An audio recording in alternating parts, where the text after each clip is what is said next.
Hello, what's up mga boss? Welcome back to my YouTube channel, Asil ni Kidhil TV. So, nandito na naman tayo sa aking munting manukan mga boss. At ayan yung ating mga alaga ay gutom na gutom na.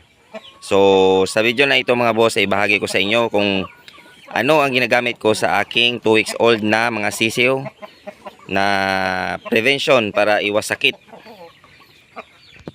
ang ating mga alaga. Ang gamit ko nga pala dito mga boss ay sulfur.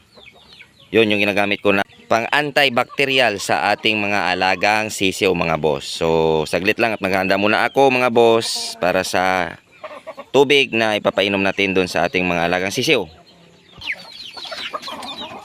So yan na nga mga boss, nakapaghanda na tayo ng tubig para sa ating haluan ng sulfur QR mga boss. Ito yung ginagamit ko pang antibacterial sa ating mga alaga.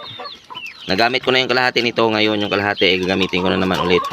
So mas mainam mga boss na magamit tayo ng antibacterial kahit na anong klase na nakasanayan natin sa ating mga alaga para makaiwas sa anumang dadapo pa lang na sakit.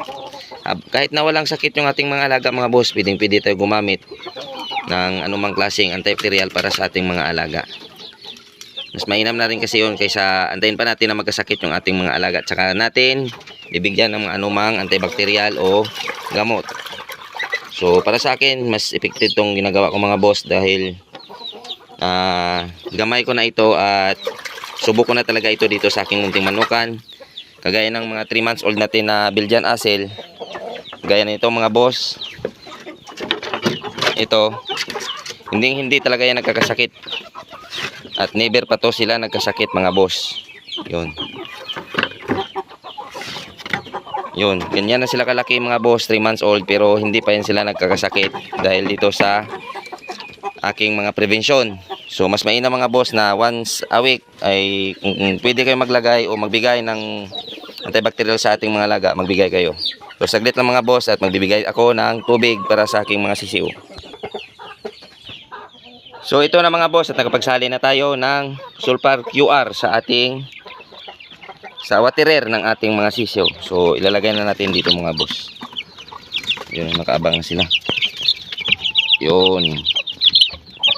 So yun na nga mga boss at ito na yung pinainom natin kahapon ng B-complex.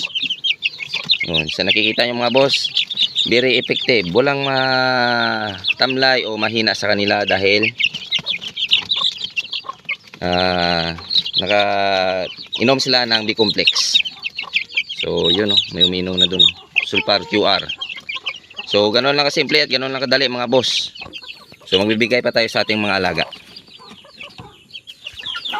So yun ang mga boss at nagpagsalin din tayo dito sa waterer ng ating 1 month old na mga sisiw. Yun, kunti lang yung binigay ko mga boss. Ayan muna natin sila dyan mga boss. At ito rin mga boss, nagbigay rin tayo sa 3 months old natin. Yun. Ito naman mga boss para kay Goldie. Yun. Yun uminom na agad si Goldie mga boss. At ito naman mga boss para kay Abuhin, siyempre. Yun. So ganun lang kasimple at ganun lang kadali mga boss. Para iwas sakit yung ating mga alaga, magbigay tayo ng prevention. So hanggang dito na lang muna mga boss. Lagi natin tatandaan na ang sabong ay sports lamang. Huwag tayong mapakalulong sa sugal at lagi nating unahin ang ating pamilya. Maraming salamat and God bless sa ating lahat.